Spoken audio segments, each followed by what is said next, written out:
Welcome to Luca and Miguel. Enjoy the video. In this video, I will explain how to open the Nissan Leaf charging port. It's a straightforward process, but knowing the steps ensures a smooth experience every time. The charging port is conveniently located on the front of your vehicle, usually behind a small, hinged door. Before you begin, always make sure your Nissan Leaf is powered completely off for safety and proper operation. This initial step is crucial for a successful charging session.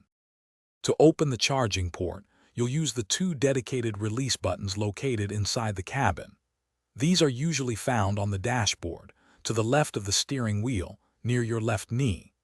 One button is for the main charging port door, and the other is specifically for unlocking the charging connector itself.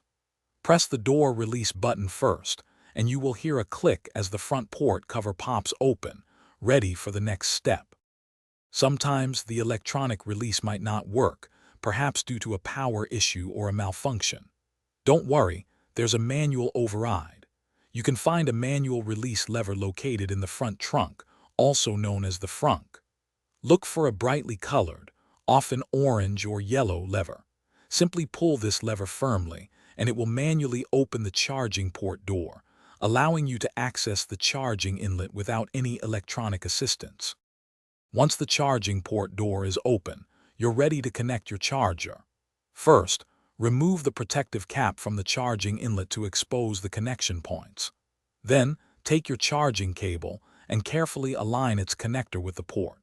Make sure the orientation is correct, and then push the cable firmly into the port until you hear a distinct click.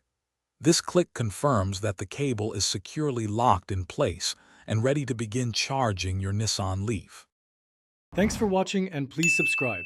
It's the best investment you'll ever make.